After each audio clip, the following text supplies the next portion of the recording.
The Heat are better without Tyler Herro, and you know it. If he were in that series, he would have been hunted defensively like he always is. And instead, they got to play guys who are legitimately better than he is. Like Duncan Robinson. Your thoughts and opinions. And you know that should, yeah. Your thoughts and opinions on the Heat and Florida Panthers having as many wins in the postseason at TD Garden as the Celtics and Bruins. Your just general thoughts there. He left. He didn't realize. I didn't leave. I'm still here. I just don't want I'm curious if he actually gives the Heat a chance here. No, he doesn't. He's been right about the Heat all along. Now he's just like a Heat massive hater. No. We got no shot at stopping Jokic. I give them a chance. I think it's 60-40 Denver. I definitely give them a chance. But the mistake will be, you want a prediction? Here's the prediction. They play Tyler Herro, they lose. I'm serious. That Tyler Herro the key to the Heat winning the Celtics series was that Herro didn't play. You believe that Ewing theory that Simmons has about Tyler? Because it allowed Caleb Martin to emerge. Watch what happens if Jamal Murray can call switches onto Tyler Herro. I don't want to. Like, it is not going to go. No, we can't. We can't well guard for you. We can't guard point guards. My whole thing is just we've suffered so much, and I just think they're going to do it. I've got no reason to. They haven't won in Denver since 2016. Suffered so You've much. suffered so much? Suffered so much. What are This you core has talking suffered about? so much. It's their time. One They seed lost. last year. No, this Denver's core. That's Denver's time It's the not same Denver's way. time. It's not Denver's time. It's not Denver's time. Okay, It's not Michael Malone's time. Sorry, it's not Michael Malone's time. Jeremy, you had something that you wanted to say to Mike Schur? Well, all I was going to say about Tyler Herro is they'll just do the same thing they did with Duncan Robinson, which is only play him when they play his zone defense. So they'll just try to protect him the best that they can and, use him as a guy to space the floor. He's not going to be like a crucial part of this series.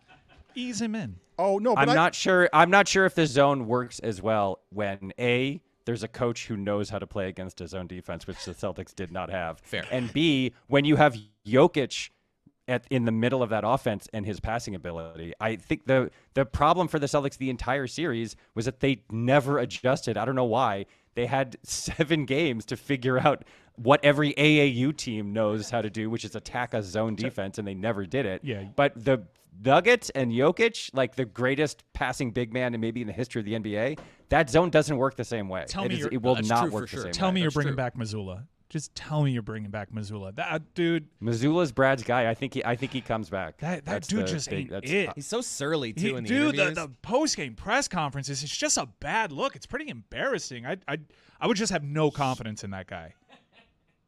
No one does. Of course you wouldn't. Who does? Nobody has confidence in that That's guy. honestly, Celtics I don't have wasn't confidence in that that guy. worried headed into Game 7 because I was just like, Spo versus Missoula. And that's why we Missoula's had not no gonna do hope. this. Like, that's why you have to understand that I'm telling you the truth. Nobody was like, there was some lame narrative creeping out in the press that was like, maybe Missoula's figured something out. It's like, no, Missoula didn't figure something out. They just shot better from 3. That was it. And every time Miami ran that zone, every single time, it would be the same. Like, they ran isolations against a zone. It's the number one thing you can't do is Jaylen Brown running an ISO against that zone. I mean, it was insane. It was so maddening to watch it happen over and over again. Yes, like that's the thing you cannot do against a collapsing zone. Look, it was so infuriating. We're drawing it out of you. Let the hate flow. Let the hate flow through you, Mike. I finally got you disarmed. We want the text string so bad. We want to know. Just give us a little flash. What did Ellen Pompeo say? Give us Please a little taste tell me. of what one of your celebrity friends had to say, and just tell me what you think right now of the Tatum Brown. I saw a poll yesterday, 25,000 votes from people asking who you'd rather have on your team, Jaylen Brown or Caleb Martin. 55%. Came in Caleb Martin, prisoner of the moment instead of a second-team All-NBA guy. Like, what the hell is happening? The answer. I'm not going to read a single text that I got sent. So give up on that. Please, just pipe one. dream. The answer for the Celtics going forward, I don't think is to give up. I think the answer is to have a coach or maybe as an assistant coach or someone who redesigns the offense so that Jaylen Brown never has to do what he tried to do and failed to do over and over again, which is dribble penetrate. It's the number one weakness, not only in his game, but in the game of any top 50 player in the NBA, is Jaylen Brown's dribbling with his left. And the fact that no one on that coaching staff designed any play at any moment where he didn't have to do that was the major failure of the series. But you can't tell me that most people in your group chat aren't trying to ship Jaylen Brown out. You can't. No, some people are. Yeah, people, disgusting behavior to try to trade one of your top 2 stars constantly at every turn. Your lack of faith and commitment to your team and the front of the shirt is appalling. Yeah. No, you speak with authority on this.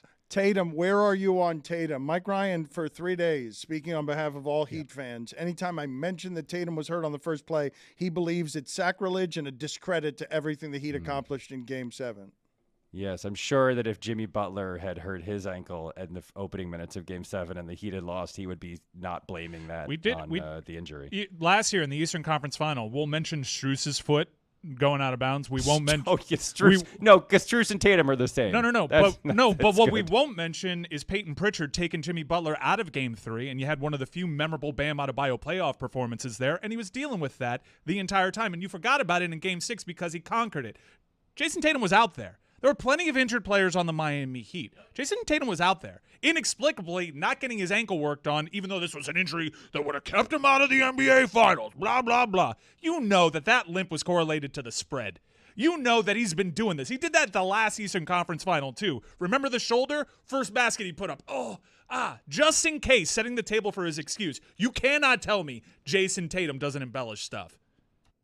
You also can't tell me that when you jump up for a 6-footer on the baseline and land on someone's foot and twist your ankle that badly that it doesn't affect your play. Oh, jumping on someone's foot? How about Peyton Pritchard taking out your knee Boston Crab style?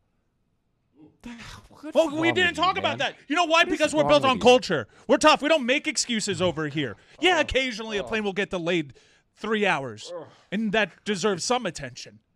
Some. Oh, God. But Jason Tatum was out there. Jimmy Butler's right ankle is the size of a bowling ball. You're right about everything. Thank you. You're right about everything. Thank you. Yeah. No, you're 100% right about everything. Jeremy, why are you wincing? I don't. Mike is making me somehow not want to root for the Heat. Like this is a level of. I agree with you on everything. It's just the delivery. You think I had a Peyton Pritchard in my back pocket? You don't think I remember that? No one remembers it because we didn't make excuses.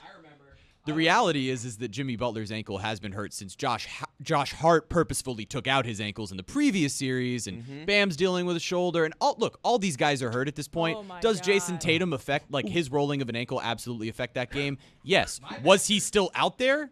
Yes. So play basketball. Robert Williams was throwing. You got a tummy ache. He was throwing up. He was throwing down. Robert Williams was throwing down that game, and I had to hear about his tummy ache. Mike?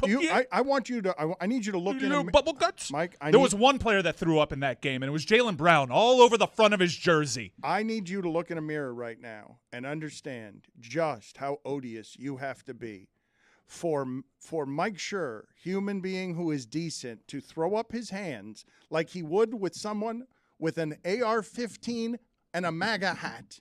He would throw up his hands and be like, "You're right about everything. Just stop talking." No. All right, I'm holding up a mirror. Stop talking. I'm holding up an actual mirror. Ooh, nice hat. I see a winner. I see someone that's gone to the NBA Finals in my adult life more than twice as much as you have. I see someone that wants a Bob Cousy award renamed the Mario. You still talking to me? Put it on the poll, please, Juju, at Le Batard Show. Should the Bob Cousy award be renamed the Mario Chalmers Award? It's going to be a long 4-game Nugget sweep.